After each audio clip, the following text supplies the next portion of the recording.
복음을 위하여라는 제목으로 함께 은혜를 나누겠습니다. 오늘 3장을 보려면 먼저 2장 내용을 좀 정확하게 아셔야 돼요.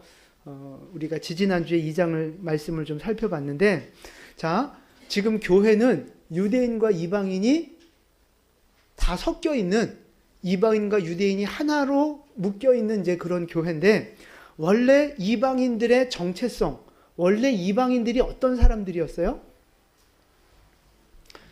2장 1절로 가보세요. 뭐 꿀먹은 벙어리처럼. 네, 2장 1절 보시면 허물과 죄로 죽었던 영혼들이라고요. 허물과 죄로 죽었던 사람들. 그래서 어떻게 살았어요? 그죠? 세상 풍조를 따르고 공중 권세 잡은 자, 불순종의 영들을 따라 살았단 말이죠. 그래서 3절에서는 그죠? 육체의 욕심을 따라 살면서 본질상 진노의 자녀였다는 거죠. 그게 누구의 모습이었어요? 이방인들의 정체성, 우리들의 모습이 원래 그랬다고요. 그런데 하나님께서 지극히 풍성하신 사랑과 은혜로 십자가를 허락해 주시고, 십자가로 말미암아 뭐 하게 하셨어요? 화목하게 하셨단 말이죠. 하나님과 화목하게 하시고 유대인과 이방인들이 화목하게 하시는 그런 은혜를 허락해 주셨다 하는 말씀 드렸어요. 그래서 이제는 유대인이나 이방인이나 큰 자나 작은 자나 전부 다 연결되어 있어서 함께 지어져 가는 공동체, 그게 바로 교회 공동체다. 그것이 바로 2장의 말씀이었어요. 이제 이 말씀을 배경으로 해놓고 오늘 3장이 시작이 되는 거예요. 우리 1절 말씀을 함께 봉독하겠습니다. 이러므로 그리스도 예수의 일로 너희 이방인을 위하여 나 바울이 말하거니와. 아멘. 자, 지금 바울이 어떤 상태에 있어요? 갇혀 있는 거예요. 로마 감옥에 지금 사슬에 묶여서 투옥되어 있는 상황입니다. 근데 왜 갇혔어요? 복음 전하다가. 누구에게 복음 전하다가? 이방인을 위하여 복음을 전하다가 지금 감옥에 갇혀 있는 상황인 거예요. 그럼 여러분, 바울은 왜 이렇게 감옥에 갇히는 수고를 하면서까지 이방인에게 복음을 전하려고 그렇게 애를 쓰는 겁니까? 왜 그래요? 하나님이 명하신 거기 때문에 그런 거예요. 하나님이 바울에게 주신 사명이고 직분이 있기 때문에 바울이 그렇게 충성하고 있는 거예요. 그래서 2절 말씀 보세요. 우리 2절을 봉독합니다. 너희를 위하여 내게 주신 하나님의 그 은혜의 경륜을 너희가 들었을 터이라. 아멘. 여기서 경륜이라는 단어가 나오는데, 이 단어를 직분이라는 단어로 바꿔서 좀 해석을 하시면 많이 도움이 될 거예요. 그래서 직분이라고 번역을 하세요. 그러면 너희를 위하여, 그러니까 이방인을 위하여 바울에게 주신 하나님의 은혜의 직분을, 이방인을 살리려고 하나님께서 바울에게 사도라고 하는 직분을 주셨는데, 그 직분이 무슨 직분? 은혜의 직분이라고 말하고 있는 거예요. 그래서 하나님이 바울에게 은혜의 직분, 사도의 직분을 맡기셨다. 그렇게 본인이 지금 고백하고 있는 거예요. 그럼 여러분, 하나님이 바울에게 언제 이 사도의 직분을 맡기셨어요? 그렇죠. 다메섹에 갈 때예요. 그 사도행전 9장 15절 말씀인데 우리 함께 봉독하겠습니다. 말씀을 좀 보여주세요. 네, 예배를 끝내야 될 거죠. 네, 같이 봉독합니다. 주께서 이르시되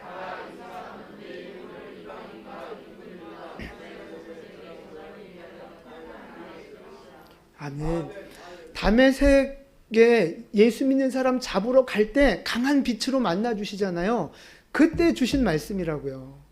바울은 이방인을 위해서, 이방인에게 복음을 전하기 위해서 하나님이 선택하신 그릇이다, 도구다, 그렇게 말씀하고 계세요.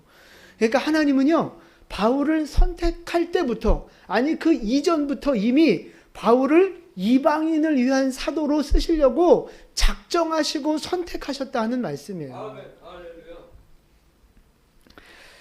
바울도 그 사실을 잘 알고 있습니다. 그래서 오늘 본문 7절 말씀 볼까요? 3장 7절 함께 봉독합니다. 이 복음을 위하여 그의 능력이 역사하신 대로 내게 주신 하나님의 은혜의 선물을 따라 내가 일꾼이 되었노라. 아멘. 바울은 자기가 어떤 사람인지 무슨 목적으로 부름받았는지를 정확하게 알고 있는 거예요. 이 복음을 위하여 내가 부름을 받았다. 내게 주신 하나님의 은혜의 선물을 따라서 내가 일꾼이 되었다. 나는 하나님이 이방인을 위해서 부르신 사람이다. 이 자기 정체성이 아주 분명했던 사람이 바울이었다고요.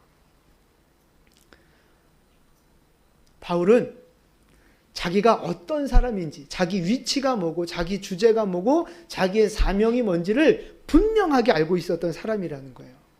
누구를 위해서 부르셨어요? 이방인을 위해서, 복음을 위해서 부르셨다고요.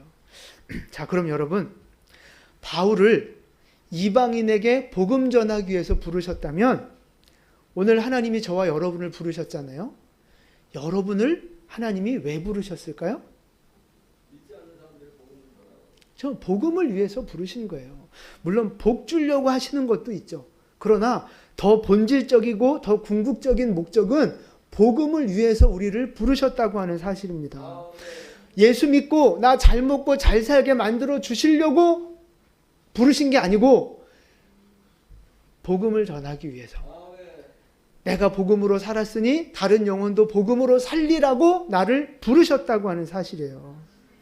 여러분, 성경에서 수많은 그 부름을 받은 사람들이 있거든요. 그런데 부름받은 사람 중에서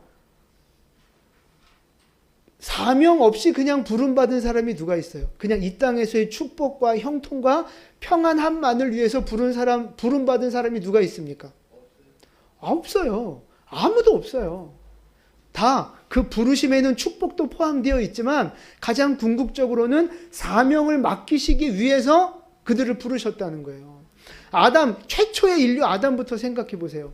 완전한 에덴 동산을 만들어 놓으시고 그 풍요롭고 아름다운 에덴 동산을 선물로 주시면서 여기서 잘 먹고 잘 살아라 하셨어요?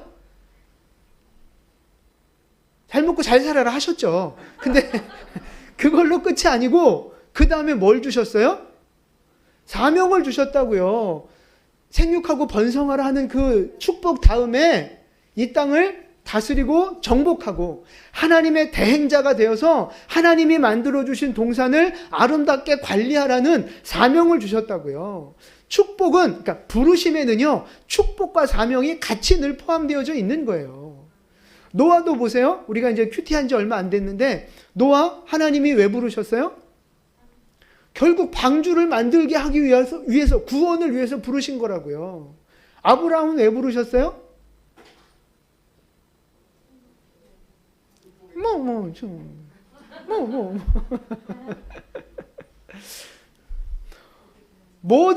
모든 민족이 아브라함을 통해 복받게 하시려고 아브라함을 부르셨다고요.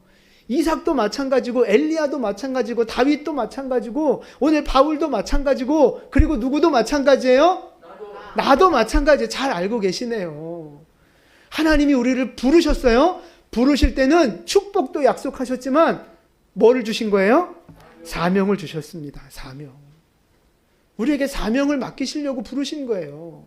근데 하나님은 우리에게 두 개 다를 주시려고 부르셨는데 늘 우리의 관심은 어디가 있어요? 축복! 정답! 축복에 가 있다고요. 우리의 관심은. 그리고 사명은 뒷전이에요. 나 편하게, 예수 믿고 복 받아서 나 편하게 살고, 예수 믿고 복 받아서 내가 좀 더 잘 되고, 예수 믿고 복 받아서 우리 자식들 잘 되고 사업 잘 되고, 늘 우리의 목표와 관심은 거기에 있고 사명은 늘 뒷전이라고요. 그럼 여러분, 하나님이 이 육신의 복은 덤으로 주시는 거고 본질은 사명 때문에 부르신 건데 이 주객이 전도돼 버린 거잖아요. 그런 믿음을 하나님이 기뻐하시겠어요? 그런 믿음을 하나님이 가만히 내버려 두시겠어요? 반드시 조심해야지. 반드시 하나님이 깨닫게 하시고 우리의 믿음을 올바로 돌이키실 날이 올 겁니다. 아니, 여러분, 그날이 오기 전에 여러분이 그렇게 돌이키셔야 돼요. 믿음의 목적, 믿음의 방향, 그게 무엇인가를 바로 아셔야 된다는 거예요.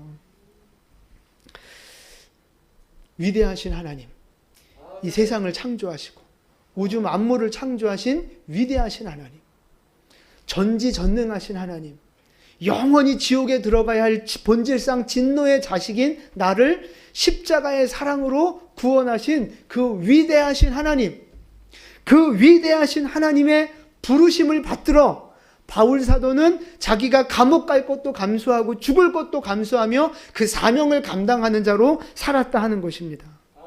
오늘 그 위대하신 하나님께서, 천지를 창조하신 위대하신 하나님께서 저와 여러분을 부르셨습니다. 사명의 자리로 부르셨습니다. 그 위대하신 하나님의 부르심을 받들어 복음을 위해, 사명을 위해 전진하는 여러분 되시기를 축복합니다. 하나님이 여러분을 사명자로 부르셨다고요. 복 받고 땡 이렇게 부르신 게 아니고 복 받고 그 복으로 사명 감당하라고 우리를 불러주신 거예요. 이 부르심에 충성하는 여러분 되시기를 축복합니다. 우리 한번 따라서 해보실까요? 나는 사명을 위해 부름받았습니다.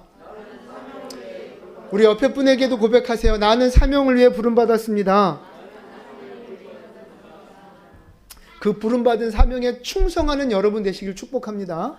여러분 그 누구도 그냥 헛되게 부름받은 사람 없다고요. 목적 없이 부름받은 사람 없다고요. 세상 사람들이 볼 때는 저 사람이 잘났고 못났고 가진 게 있고 없고 뭐 이런저런 여러 가지 기준과 평가를 가지고 쓸만한 사람, 저 사람은 몹쓸 사람 이렇게 구별하지만 주님이 우리를 부르실 때는 분명한 가치가 있고 목적이 있고 방향이 있기 때문에 우리를 부르셨다는 사실입니다.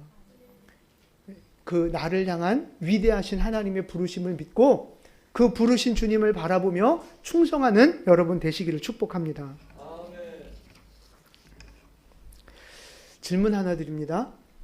바울은요, 이방인을 위해서 부름받은 사도잖아요. 이방인을 위해 부름받은 사도 바울, 그리고 이방인, 이 두 관계가 누가 누구를 위해 존재하는 관계입니까? 바울이 이방인을 위해 존재합니까? 이방인이 바울을 위해 존재합니까? 둘 다. 지난주는 정답, 이번 주는 땡.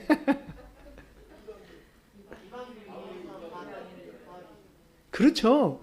이방인을 위해서 바울이 존재하는 거예요. 마치 여러분 학교 가면 학생과 선생님이 있는데 선생님을 위해서 학생이 존재해요? 학생을 위해서 선생님이 존재해요? 그죠? 학생을 위해서 선생님이 존재하는 거예요. 바울과 이방인의 관계도 마찬가지예요. 이방인에게 복음을 전하게 하시려고 바울이 필요했던 거죠. 그래서 바울을 하나님이 부르신 거예요.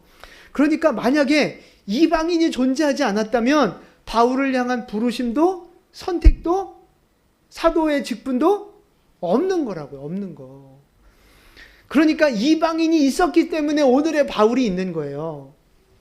그래서 바울은 그걸 깨닫고 이방인들을 향해 자기가 뭐라고 고백하는 줄 아세요? 나는 빚쟁입니다. 그런 고백을 하는 거예요. 자, 로마서 1장 14절 말씀이에요. 로마서 1장 14절 함께 봉독합니다. 헬라인이나 야만인이나 지혜 있는 자나 어리석은 자에게 다 내가 빚진 자라. 아멘. 바울은 빚쟁이에요. 빚쟁이. 이방인을 향한 빚쟁이. 그래서 그 빚 갚는 마음으로 열심히 복음을 전하고 있는 거예요.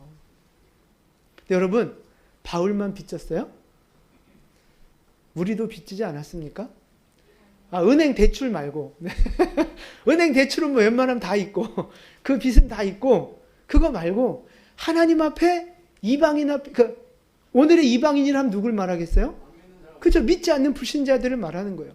그들을 향해 우리도 빚진 자라는 걸 아셔야 돼요. 이방인을 위해 바울을 부르셨잖아요. 그럼 오늘 불신자들을 위해 누굴 부르신 거예요? 나를 부르셨다고. 믿는 나를 부르신 거라고요. 그래서 하나님이 나에게 은혜를 주셨고 구원을 주셨고 나에게 직분을 주신 것은 이 사람들을 위해서 나에게 주신 거예요. 그러니까 다른 말로 불신자들이 없다면 나를 향한 부르심도 축복도 직분도 없는 거죠. 그러니까 나는 누구한테 빚진 사람이에요? 믿지 않는 불신자들에게, 이방인에게 빚진 자다라는 말씀이에요. 바울은 이방인들에게 빚진 사람, 우리는 오늘 불신자들에게 빚진 사람. 그래서 우리도 빚 갚는 마음으로 복음을 전해야 한다는 거예요. 여러분 대출 해보셔서 아시겠지만 안 갚으면 어떻게 돼요? 참 뭐라고요? 네? 네. 잠도 안 오고 혹시 대출이 있나 벌써? 네. 잠도 안 오고 그거 안 갚으면 큰일 나는 거잖아요. 안 갚으면 큰일 나는 거잖아요. 빚진 자의 마음은 그거예요. 안 갚으면 안 되는 거예요. 그러니까 오늘 우리가 하나님 앞에 이방인 앞에 빚진 자의 마음으로 살아야 한다는 말은 복음을 안전할 수 없는 거예요. 복음을 안전할 수 없다니까요. 그래서 복음을 전하지 않으면 내게 화가 임할 것이다. 그런 어떤 두려움으로 바울도 복음을 전했다고요. 구원받은 성도 여러분, 다른 말로 말하면 빚쟁이 여러분, 불신자들에게 빚진 여러분, 빚진 자의 마음으로 빚 갚는 삶을 살아가시길 축복합니다. 빚 갚는 게 뭐 하는 거예요? 복음을 전하는 거죠. 복음을 전하는 게 바로 빚 갚는 거예요. 복음 전하여 빚 갚는 그런 사명자로 우리 모두 살아가실 수 있기를 주님의 이름으로 축원을 드립니다. 빚을 잘 갚으셔야 돼요. 그래서 이제 특별히 이제 명절 연휴가 이제 시작이 됐잖아요. 이제 명절 때 믿지 않는 우리 친척들도 만나게 될 거고, 뭐 늘 우리 주변에 믿지 않는 사람들이 있지만 특별히 이렇게 오랜만에 가족들을 만나서 또 이렇게 복음 전하는 기회도 있을 텐데, 여러분 그게 기회입니다. 그냥 아우 또 일해야 돼, 아우 또 뭐 힘들어 멀리 가야 돼, 뭐 이런 생각만 하지 마시고 하나님이 나에게 그 영혼에게 복음 전하라고 이 기회를 주시는 거구나. 아, 내가 빚졌지. 내가 그 시누이한테, 내가 그 오빠한테, 내가 그 동생한테 빚졌지. 빚진 자의 마음을 여러분 갖고 가셔야 되는 거예요. 그래서 가서 어떻게 해야 돼요? 만나면 어떻게 하셔야 돼요?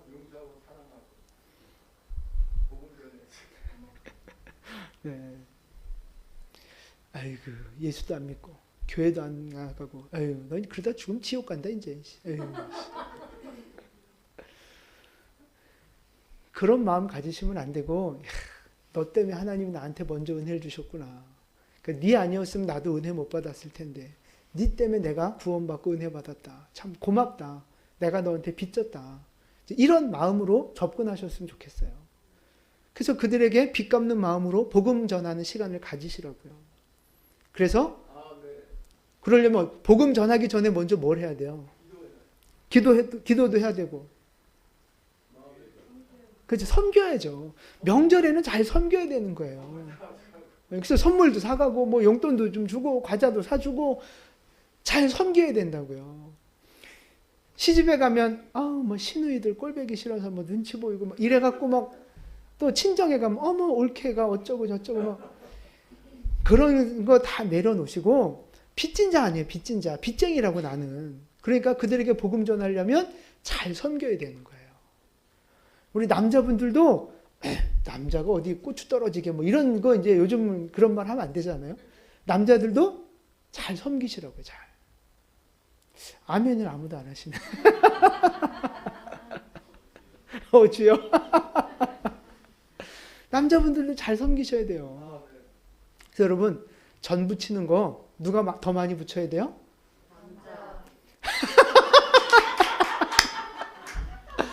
아니지.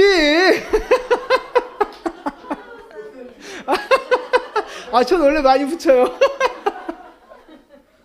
아니, 내가 먼저 해야지. 내가 남자고 여자고를 떠나서 내가 먼저 붙여야죠. 그러니까 시누이가 해야 되고 올케가 해야 되고 뭐 형님이 해야 되고 뭐 동생이 해야 되고 손 아래가 해야 되고 이런 거 떠나서 예수 믿는 사람이라면 내가 먼저 해야지, 이런 마음 가지시라고요. 오늘 분위기가 호응이 없네요. 설거지 누가 더 많이 해야 돼요? 남자. 남자의 한이 맺힌 가정.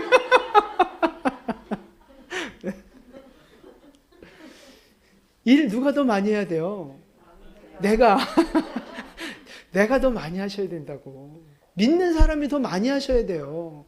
그래야 여러분 보세요. 뺀질뺀질대고 언니 나 저것 좀 갖다 줘. 뭐 동서 나 저것 좀 해줘. 뭐 이렇게 시켜먹기만 하면서 또 가정 예배 드리는 시간에 예수 믿으라고 그러면 되겠냐고요. 그게.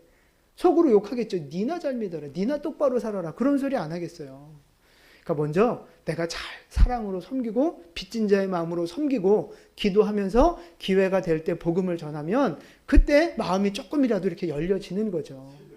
그래서 믿지 않는 사람들을 만날 때 우리는 최대한 낮아지고 섬기는 자세로 살아가야 되는 거예요. 그게 복음 전하는 자의 빚진 자의 자세인 거죠. 여러분 가정예배 이제 순서지도 만들었는데 그거 가지고 함께 기회가 된다면 가정예배 함께 하셨으면 좋겠고, 그게 아니더라도 뭐 기회가 되면 교회 얘기, 복음 이야기 좀 하시고, 정말로 하기 껄끄럽고 그러면 우리 교회 사역이 있잖아요. 데일밴드도 있고 주보도 있고 거기 다 이렇게 복음 메시지 들어 있거든요. 이거 우리 교회 주보야라고 보면 이렇게 좀 그냥 건네듯이 그냥 이렇게 건네주고 기도하시면 되는 거죠. 사역이라도 전해주시고 그러려고 이렇게 만들어 놨으니까 오늘 이번에 이렇게 가실 때 그런 거 다 이렇게 좀 몇 개씩 가져가세요. 그래서 좀 그들이 예수를 접하고 복음을 전할 수 있는 그런 기회를 좀 만드셨으면 좋겠어요. 특별히 가정예배 순서지에는 제가 좀 파격적인 말씀을 좀 넣어놨어요. 아, 보셨어요 벌써? 네. 원래는 평안과 가정의 화목과 축복과 뭐 이런 얘기 많이 했는데 이번에는 천국과 지옥 얘기를 좀 해놨어요. 이럴 때 아니면 언제 지옥 얘기, 천국 얘기 듣겠어요. 그냥 기분 좋고 축복받고 늘 이런 얘기만 많이 들었는데 가끔씩은 본질을 좀 들어야 돼요. 천국과 지옥에 대한 이야기들을. 그래서 조금 부담될 수도 있지만 하나님이 주시는 기회일 수도 있다고 그런 감동이 있어서 제가 이번 말씀은 그런 걸로 준비했으니까 웬만하면 좀 안 믿는 사람 붙잡고 우리 같이 예배 드려보자 이렇게 하셔서 그들에게 천국과 지옥에 대한 적어도 생각이라도 해볼 수 있는 그런 시간을 좀 주면 좋겠다 하는 생각이 있습니다. 하여튼 여러분 그렇게 이번 명절에 그렇게 복음의 빚진 자로 섬기는 여러분 되시기를 축복합니다. 아멘. 근데 여러분 이 빚진 자로 살아간다는 거, 그 빚 갚기 위해서 열심히 이렇게 남들보다 더 일하고 더 섬기고 더 열심히 뭔가 한다는 것이 쉬운 일이에요? 어려운 일이에요? 어렵죠. 힘들어요. 피곤하다고요. 또 몸이 힘들고 피곤하면 뭐가 올라와요?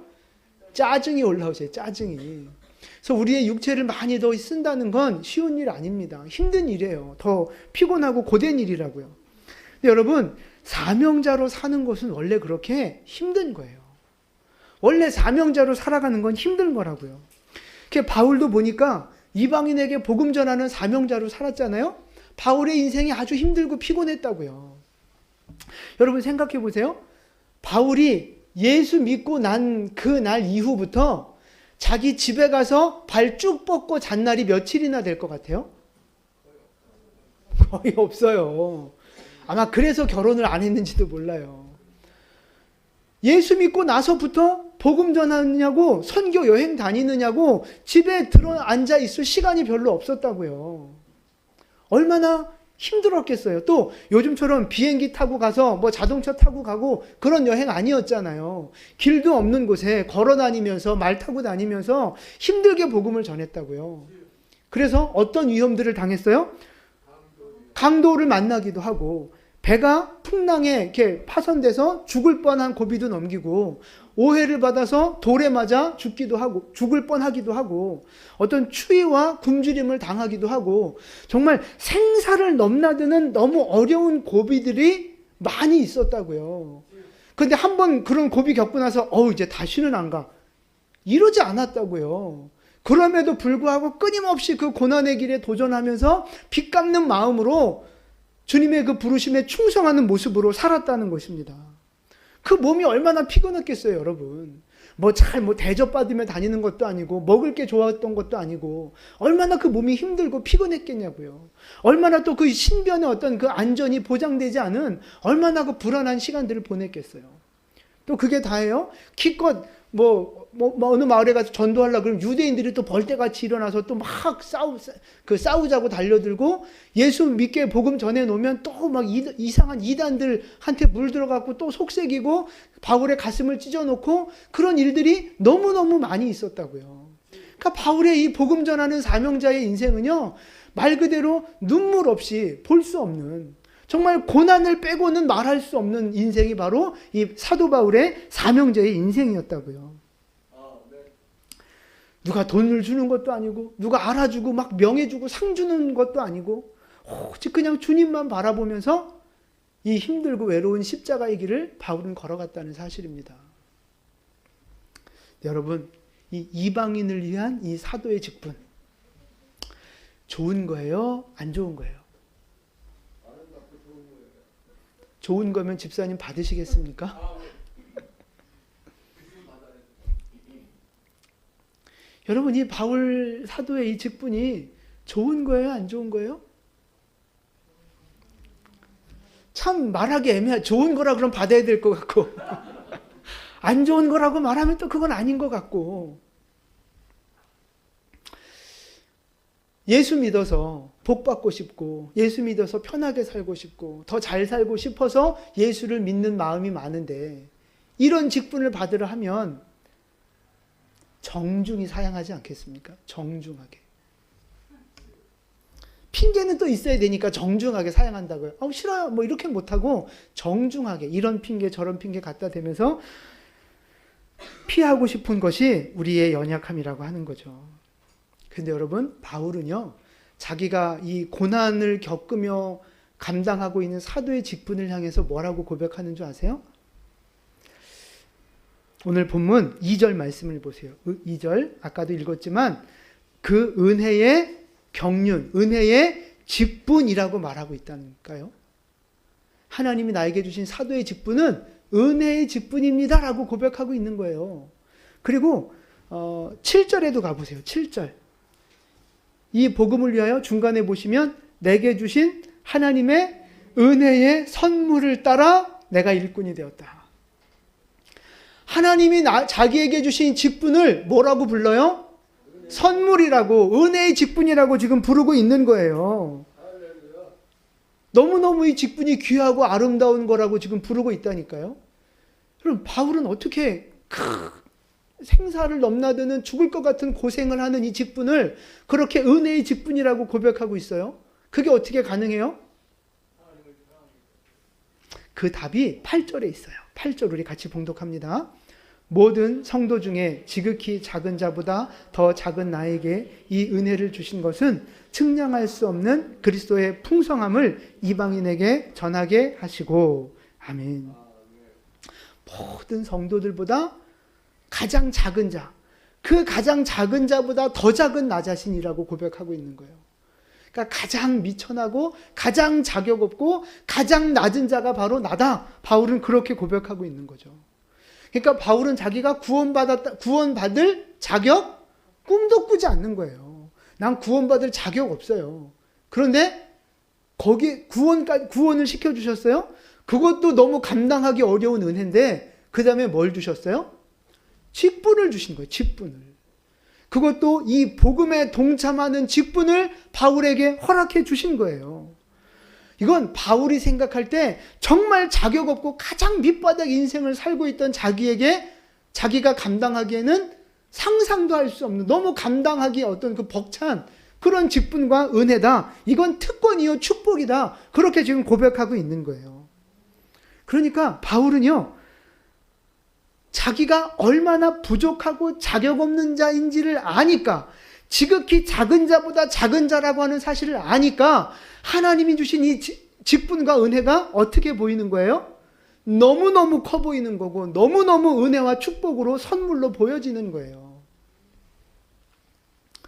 그럼 이제 관점을 다시 우리에게 돌려서 하나님이 여러분에게 다 직분 주셨잖아요. 성도의 직분, 집사의 직분, 장로의 직분, 권사의 직분 주셨잖아요. 여러분은 그 직분을 어떻게 생각하고 계시느냐 하는 겁니다. 하나님이 주신 직분 여러분 어떻게 생각하고 계십니까? 어떤 분은 목에 힘주면서 이 직분이 어떤 그 자랑이 되고 교만이 돼서 목에 이 직분 때문에 힘주는 분들도 있을 수 있어요. 또 어떤 분은 너무 부담스럽다고 이 직분 안 받고 싶다고 너무 부담스러워하는 사람도 있을 수 있어요. 또 바울처럼 내게 주신 이 직분이 너무 감사하고 감당할 수 없는 어떤 은혜라고 그렇게 고백하는 분도 있을 것입니다. 여러분은 지금 어떤 마음으로 여러분의 직분을 감당하고 받아들이고 계시느냐 하는 거예요.